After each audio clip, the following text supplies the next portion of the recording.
खुलुमबाय बे समाव बडोलेण्ड इंखं टेलिभिजननि स्टुडिय'आव आं मिथिका नार्जारि दिनै मोनाबिलिनि गाहाय रादाबफ्राव दङ। शिखा शर्माखौ दिसपुर पुलिसा हमबाय। 4.6 गोख्रैथिजों बांग्रिं मावदों।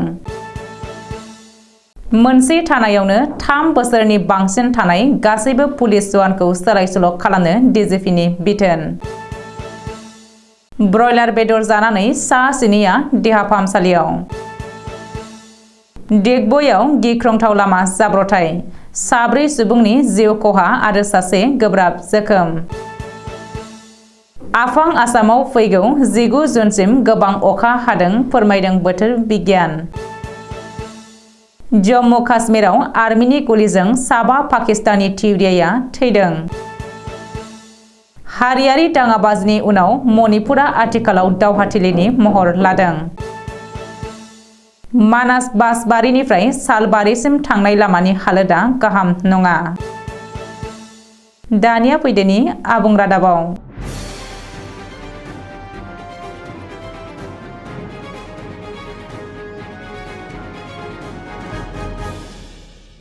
गावनि बानबुंथिजों अरायसम दान्थे-बिदान्थेयाव हाबसोनानै थानो मोजां मोनग्रा शिखा शर्माखौ पुलिसा हमबाय। दिसपुर पुलिसा हमदों शिखा शर्माखौ। ससियेल मिडियायाव आरजाथावै बाथ्रा लिरनायनि दायाव शिखा शर्माया हमजादों। गवालपारायाव इनायै बुथारजानाय बिजेपिनि आइजो दैदेनगिरि जनाली नाथनि सायाव गाज्रि राव बाहायनानै फेसबुकआव लिरदोंमोन शिखा शर्माया। फेसबुकआव जनाली नाथनि सायाव आरजायै आरो गाज्रि राव बाहायनायनि थाखायनो दिसपुर पुलिसा शिखा शर्माखौ एरेस्ट खालामदों। मख'नो गोनांदि रुंसारि जनाली नाथनि बागै फेसबुकआव गाज्रि राव बाहायनाय आरो लाजि फोनांनाय बाथ्रा लिरनायनि थाखाय माखासे सुबुङा शिखा शर्मानि हेंथायै गोख्रों खुद्रिदों। बेखौ लोब्बा लानानै आसाम स्टेट कमिसन फर वुमेनआबो डिजिपिनो अजद होदोंमोन। बेनि उनावनो सानै आइजो समाज सिबियारिया शिखा शर्मानि हेंथायै दिसपुर थानायाव एजाहार होदोंमोन आरो बे एजाहारखौ बिथा खालामनानैनो दिसपुर पुलिसा शिखा शर्माखौ एरेस्ट खालामदों।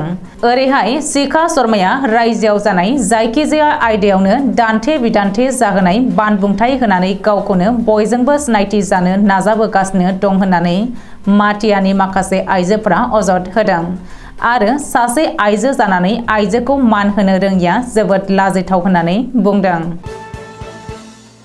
रायजोआव फिन बांग्रिं मावदों। रायजोआव जे अखा हानाय आरो दै बानानि थासारिनि समावनो दिनै फिन बांग्रिं मावदों। दिनै फुंनि 10:16 रिंगायाव मोनदांदों बांग्रिंनि मावग्लुंनाय। सुलुङाव फोरमायथिनाय बायदिब्ला रिक्टार स्केलाव 4.6 गोख्रैथिजों दिनै फुङाव बांग्रिं मावलांदों। आसामजों लोगोसे नसुं हादर बांलादेशआवबो मोनदांदों बांग्रिंनि मावनायखौ। रिपर्ट बायदिब्ला दिनै फुङाव मावलांनाय बांग्रिंआ बांलादेशनि सिलेटनिफ्राय जागायजेन्दोंमोन। नाथाय बे खौरांखौ सुजुनाय समहालागै दिनैनि बांग्रिं मावनायाव जेबो रोखोमनि खहा जानायनि बागै खौरां मोननो हानाय जायाखै। रायजोनि मोनफ्रोमबो जिल्लानि एसपिनिसिम डिजिपि जिपि सिंहनि जर'खा बिथोन।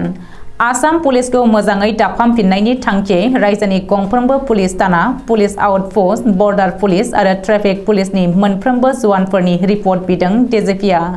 बेजों लोगोसेनो मोनसे जायगायावनो थांनाय 3 बोसोर एबा बेनि बांसिन समनिफ्रायनो थिसनजानाय साफ्रोमबो पुलिस अफिसार आरो जवानफोरखौ थाबैनो गुबुन जायगायाव सोलाय-सोल' खालामनो डिजिपि जिपि सिंहआ साफ्रोमबो एसपिखौ बिथोन हरदों।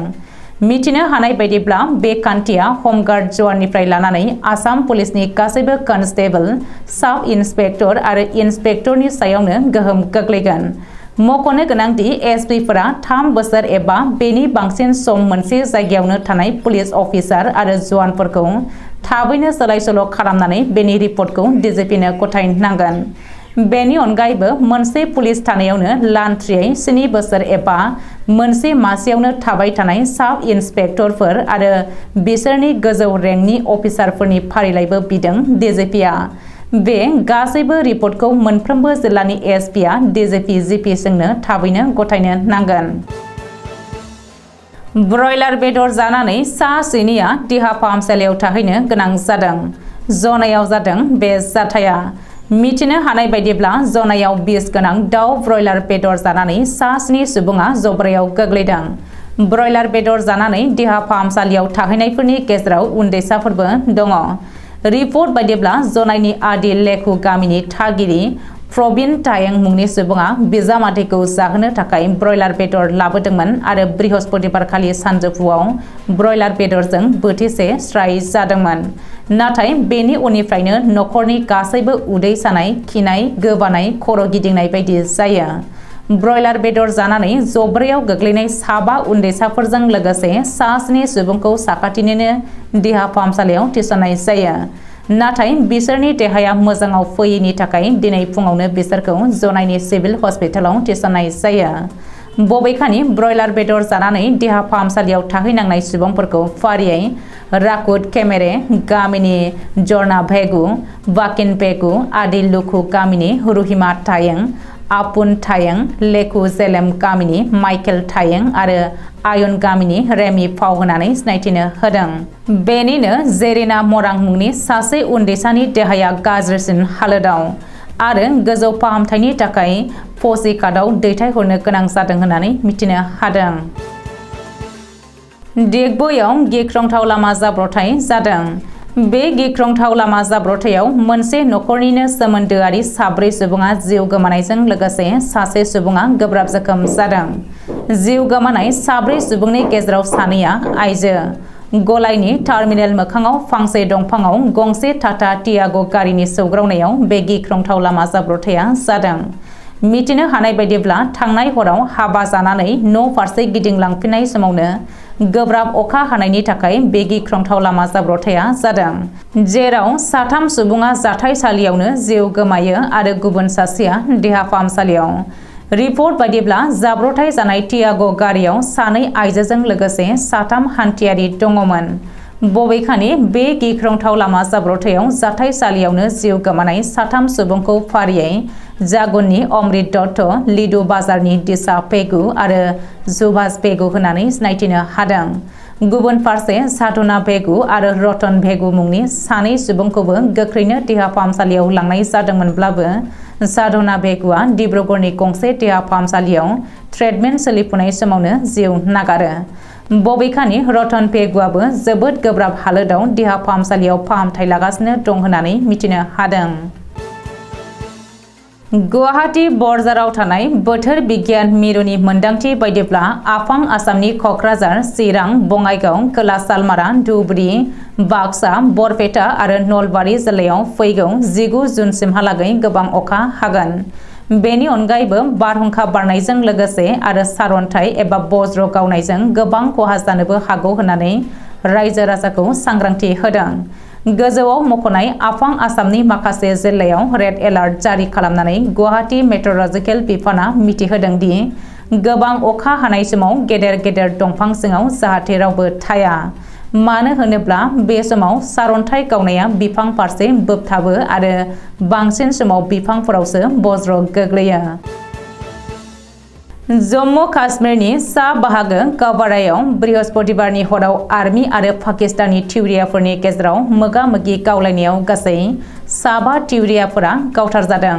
पाकिस्तानी एलओसि ओनसोलनि जुमागुन गामियाव थाखोमानानै थानाय खौरांखौ मोननाय लोगो लोगोनो आर्मी आरो पुलिसआ बै जायगाखौ हरावनो कर्डन खालामनानै सिग्रोमनो लानायावनो थिउरियाफोरा फाइकि हानजानि सायाव गाग्लोबग्रोदोंमोनब्लाबो रावबो फाइकि जवानफोरा जोखोम एबा खहा जायाखै होननानै जम्मु काश्मीरनि एडिजिपि बिजय कुमारा टुइटाराव टुइट खालामनानै मिथिहोदों।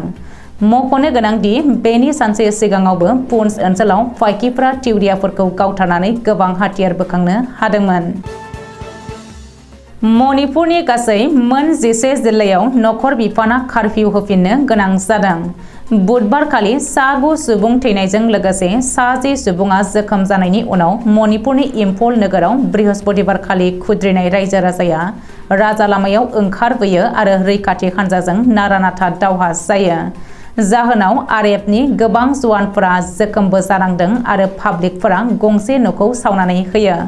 मख'जाथावदि थांनाय 3 मे 2023 निफ्रायनो आथिखालाव मणिपुरनि हालोदा गाहाम नङा। कुकी ट्राइबेल आरो मेइटे हारिनि गेजेराव जालांनाय दाङाबाजियाव आयेनारि थासारिया नोरजिया जालांनो हमदों। ओजोंहाय कुकी ट्राइबेलफोरा मिरु सोरखारनि सायाव फोथायनाय गैया जालांनायखौ नुनो मोनदों। बाक्सा जिल्लानि मानास हाग्रामानिफ्राय सालबारिसिम थांनाय PWD लामानि हालोदा गाहाम नङा। दैनि साजों हान्थिनो गोनां जादों जायगानि रायजोफोरजों लोगोसे दावबायारिफोरा। वर्ल्ड हेरिटेज एरिया हायुङारि मानास हाग्रामानिफ्राय सालबारिसिम थांनाय लामाया फुख्रिसो जाखोना लामासो जाखो एसेबो सिनायनो हायाखै। बे लामाया जोबोद नोजोर होनो गोनां लामा। जाहोनाव वर्ल्ड हेरिटेज एरिया हायुङारि मानास हाग्रामासिम थांनाय लामानि थासारिया जोबोद गाज्रि जानानै दङ। जायगा जायगा फुख्रि बायदि गोथौ गोथौ हाखर दङ। जायगानि रायजोफ्रा खौरांगिरिनि गेजेरजों बुंदों दि जाहाथे बे लामाखौ PWD बिफाना गोख्रैनो पाक्कानि लामा खालामनानै होयो आरो फाहामनानै होनो थाखाय सरकारनिसिम खावलायदों। मानो होनोब्ला बे दोंसे लामाया हायुङारि मानास हाग्रामानिफ्राय सालबारि महकुमा आरो भबानिपुर थांनाय बे लामाया गेदेर गेदेर ना फिनानै दोनजालायनाय फुख्रि बायदि जानानै दं। जायनि थाखाय हर सान थाबथायालासे डाम्पार गारि खारनायजों अभारलडिं लानायनि थाखाय लामानि गाज्रि थासारिया जादों होननानै फोरमायदों। दुखुनांथाव बाथ्राया बेनोदि साननैसो सिगां गिबि मन्थ्रिया बिबुंथिनि गेजेरजों फोरमायदोंमोन दि लामा गाज्रि जानायफोरखौ थाबैनो फाहामथाय होगोन होननानै, नाथाय दा अखानि बोथोर फैलायबाय दासिमबो लामाफोरखौ फाहामथाय होआखैसै। फरायसालिमा आरो फरायसालिफोराव थांग्रा फरायसाफ्रा गोब्राब अखा हानायनि जाहोनाव गोबां जेंनाजों मोगा मोगि जानांगौ जादों। बेनिखायनो गोख्रों रावजों रायजोफोरा सोंखारिदों आरो गिबि मन्थ्रिनि बिबुंथिनि बायदियै थाबैनो लामानि जेंनाफोरखौ बोस्रांनानै एबा लामानि खामानिफोरखौ मावफुंनानै होनो थाखाय खावलायदों। दिनै मोनाबिलिनि रादाबा एसेनोसै। गोजोन्थों।